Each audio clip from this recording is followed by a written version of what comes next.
How you doing, guys? Roundy TikTak here, and it brings a heavy heart and some solemn news for the Fortnite Save the World community. As you guys do probably know, right about now we have a home base status report, and it's just not great news. There's a lot of things that I'm going to talk about in this video, but it's all going to be factual based on the home base status report. We're not going to be covering the actual patch notes that covers the new hero, what's coming, because it doesn't really matter. Anything that we just got or we're getting in this update is tainted beyond belief with what was told at the same time. We're going to be going over exactly what I'm talking about in case you haven't heard, but I know me and a few other YouTubers have already made a video, so you're probably in the loop. But it's ridiculous. I don't have any other words. I guess let's get into it. So Fortnite Save the World came out at 2 o'clock in the morning with this development update state of the game, and I just want to cover it with you guys, exactly what's going on and my thoughts and opinions on it. We're just going to do it like live. I'm going to read it to you and I'll give you some thoughts and opinions. I just want to say though, before we even get into this, thank you for all the support and all the love that I've received through this game. Thank you guys for the whole Trap Tunnel guide, the series, all that stuff. It really does mean a lot to me. I never thought I would be able to do this, honestly, when it came down to either going back to my old job or making a go at streaming and content creation. I never thought I'd at least get here, even though here is now kind of a dead end, or at least for now. I got to figure out what we're going to do. But we're going to go over the home base status report, and then we're going to talk about it. So, I woke up. I went to bed at 2 o'clock in the morning, woke up at 4 to take care of Vader, and then woke up at 6 with my DMs being flooded and pinged off the map because of this. Everybody saying GG, it's over. And it most likely is over, but let's get into it.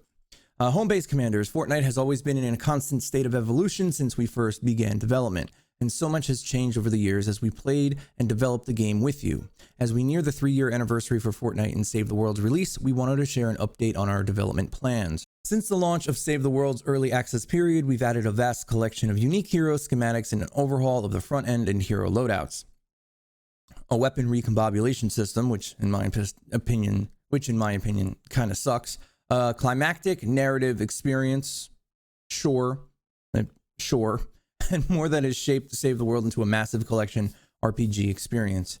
Today we're bringing Save the World out of early access and have decided it will remain a premium experience rather than going free to play. Development of new content will slow down. How is it going to slow down anymore? After this official release, but the adventure does not end here with Save the World. All paid founders will have their founder packs upgraded to the next level and unlock all the rewards included in the upgraded pack. Free, courtesy of Homebase. Ultimate Edition owners will be granted the new Metal Team Leader Pack and 8,000 V-Bucks. Yay, I guess. That means if you have the Ultimate Edition, you get 8,000 V-Bucks. So that's like me, and I got the Nocturno one, so I get 8,000 V-Bucks that I'm never going to spend because I don't play Battle Royale. In fact, I hate Battle Royale. I don't like it. So thanks, I guess. And then the new Metal Team Leader Pack, we'll talk about that more in just a minute. And if you had like the Founders Revolt one or the one below the Nocturno, you log on, you will have the Nocturno, which is pretty cool because honestly, it's one of the best guns in the game. It probably top 2. It might be the best gun in the game. I was actually going to do a video. I was working on a video on it. All paid founders. Oh, we just did that part. Oh, the Legacy Early Access label will also be removed from Battle Royale and creative game modes, a holdover from our initial Save the World launch. 3 years later, mind you, over the coming months, Save the World will no longer be able to support all upcoming Fortnite Battle Royale cosmetic purchases, but your existing library of cosmetics will continue to function in both modes.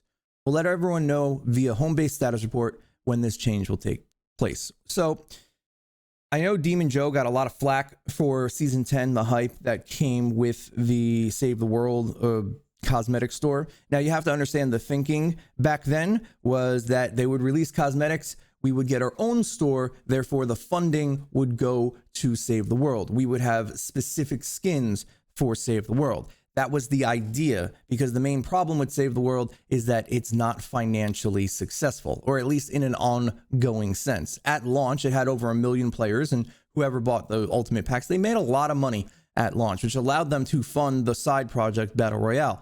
But now there's no way for them to recoup any more ongoing assets. No one's buying llamas. All the endgame player, I haven't bought a llama since, I think last year, the sci-fi llamas. I think so. I think that's probably the last time. So back then when they brought cosmetics, we thought that at least there was some monetization heading our way, and it just is not, which really, really sucks. They spent an entire season not giving us any content, claiming they were working on this system, the cosmetic system, and now it's just canceled, at least for an upcoming date that we don't know. Introducing Ventures. This is the new game mode thing. I have no idea what it is, but this is the big update. I've never been so wrong in a previous video ever, by the way. Long-term replayability is the key motivation behind our next major feature, Ventures. Ventures is a new season-long excursion that takes place in a seasonal zone with new and unique modifiers to tackle. Each Venture season brings in a path of continued progression and free seasonal levels to climb. I'm assuming this was like the Phoenix thing, seasonal levels. It almost sounds like a battle pass, like a little bit, but let's just read the rest of this and I'll give you my thoughts. Conquering the challenges and ventures will earn you seasonal experience, which impacts the level of difficulty you encounter, weapons you find, and the seasonal rewards that you earn. Reaching higher seasonal ventures unlocks supercharger materials. That's those reagents that we were talking about in the previous video that can raise the level, I'm assuming, that can raise the level of the items in your main collection beyond their current cap. We're hard at work at this new feature and we'll share a deeper dive as we close in on its release. Until then, there are more great updates to look forward to as the pirates have invaded home base. Along with them comes a brand new tropical biome and an all new narrative quest line, and one of home base's own join your team. That's the directive or director. Now, here's the thing about this ventures thing. I don't get it. I don't understand. I don't. Seasonal biome, what the heck does that mean? Does that mean like a certain biome will be picked and that's the one that we use? So it's either going to be Plankerton, Stonewood, Twine Peaks, or Canny Valley, even though 3 out of 4 of those are basically the exact same thing. Is it going to be like the Hotel Transylvania or Hexylvania, whatever it's called? If anybody just gets what I just said. Or is it going to be Hit the Road or Canny or any of the other event areas that we've gotten? Either way, I don't get it. And this is why. The game as it stands right now, if you're an end game player, I know it can have its difficulty spikes towards the end towards the end of each biome as you're not ready to upgrade your weapons to the proper materials for that biome. I know it does have certain difficulty spikes here and there, but as an end game player, this game is a joke. There's no enemy variety. There's nothing to actually make it intense and interesting. All of the enemies are basically just AFK walking at you, and it's not hard. So we're going to be able to supercharge our weapons for content that doesn't exist. What are we gearing up to do? What are we gearing up to get ready? We know there's nothing else coming. Why are we even having these events? Why? I just don't understand it. From a purely gameplay perspective, I don't get this ventures thing. I'm not going to talk too much on it because I could be completely wrong. Nobody knows. Who knows? But at least based on what they said in this home base status report, I really don't understand it. Save the World seasonal structure has changed. As we roll out ventures, we're shifting to an annual recurring seasonal schedule where existing in-game narratives and events such as Frostnite and dungeons will continue on a seasonal rotation unique to Save the World and separate to Battle Royale. Now, I've been gaming for a long time. I'm pretty old. I know games when they go into maintenance mode, you're lucky to get an update once every 6 months, maybe, but I feel like we've been in seasonal or maintenance mode for a long time, which is kind of mind-blowing to me based on how big this company is that they just can't throw a few more developers at Save the World. It has to be a higher up decision. I went to Epic Games Studios. I was one of the lucky 5 people in the world, or 6 or whatever it was, and I was lucky enough to meet the developers, and they are a group of passionate, amazing people. And I just don't understand where all of this is coming from. I extremely doubt it's coming from the developers.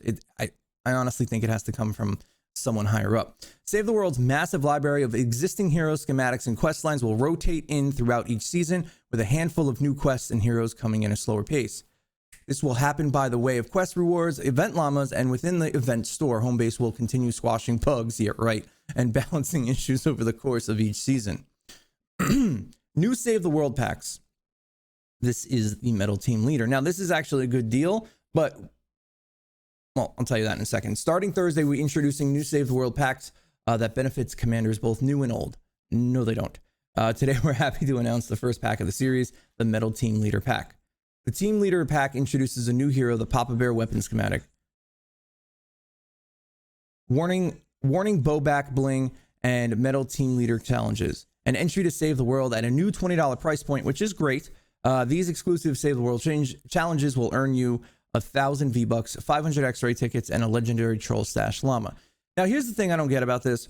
If you're stopping development of the game, for the most part, for the vast majority of the game, you're slowing down development. Why the heck would you pay to get into the game now? Like, that doesn't make sense. That's like buying something. Thank you. That's like buying something that's already broken. That's like going out and picking something that you know isn't going to work. But here's my money anyway. It makes absolutely no sense to do at this point in time, especially that Fortnite Save the World is probably in its worst state ever. Now, if this came out during Mythic Storm King and all the hype surrounding that, I could see it. I could see it. It's the end of the game, as they're saying, which we'll talk about in a second. And it goes launch, not free to play anymore. It goes full launch. They come out with these packs. You want to join in the fun. Boom. I can see that. How it is right now, where we haven't had anything to do in 7 damn months to release a game that is on release a game on life support, makes absolutely zero sense. Financially, business sense, whatever. It's almost like they're just getting us out the door so they can free up developers to work on other projects. And again, speaking of the developers working on a game for 7, 8, 9 years and then being told it sucks and you can't work on it anymore has got to be a kick in the face. The cosmetic items of this pack will be shared through Battle Royale, Save the World, and creative game modes. Don't worry, Founding Commanders, this new pack series will have no impact on existing Founder daily logins or V-Bucks earned, which is now exclusive to early access Founders. The current Founders packs and their rewards will be retired once this new pack series becomes available. The adventure continues. Now, here's the worst part of the entire roadmap thing, whatever it is. While the main story of Save the World is complete, there are still adventures to be had. Continue battling husks in Twine Peaks. Why? Take on each Save the World seasonal event. I'm assuming that means Frost Night, etc. Or evolve your collection by completing each venture season. The choice is yours. We hope that Save the World and the upcoming Ventures update will inspire you to continue your adventure and share your stories with us along the way. I don't think the game's done. I mean, I personally have been playing in the Twine Peaks biome for the past 2.5 years, expecting it to eventually get an update. It hasn't. It's not going to. Why is it there? If they're saying that the Mythic Storm King is the end of the story, and yet maybe 1/10 of their player base has gotten there, there definitely is some issues regarding progression in this game. On top of that, they've chosen to redo some things in this game in a very odd sense.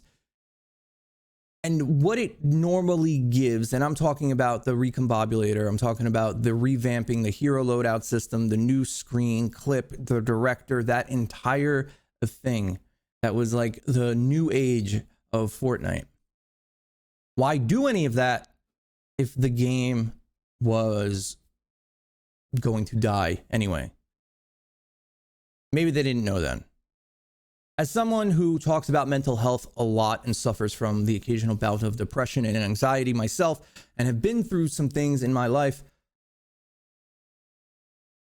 I feel taken advantage of. I really do. And this again is coming from one of the people that went down there and met everybody and showed them. 2 years ago, this was a passionate group of people, but I feel taken advantage of. This is an ongoing thing with Fortnite Save the World. How we hope onto any shred of information that has been leaked, that we found, or just give them the benefit of the doubt. Benefit of the doubt again. And every time I've done that, we've gotten burned.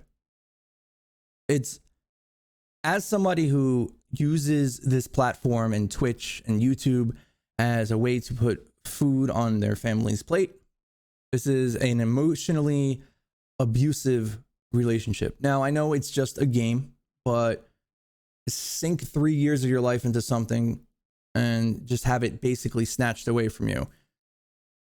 It's hurtful. It sucks. And it's not fun. I mean, it really is unfair. I don't know. I don't know if I'm going to be covering Save the World much anymore. We might have to figure out another game to play. I don't know. There is more patch notes to this. We got a few things this patch, but it doesn't matter. It's just another hero that does something similar to something that we already have, and it looks like that's going to be one of the last updates that we're getting. So I'm not going to cover that. Maybe I'll do a hero review or something if it's completely busted or broken, but this looks like the death of Save the World. It's been fun, guys. I don't know if I'm going to continue covering the game. Thanks for all the support. I'll see you on the next one. TikTak out.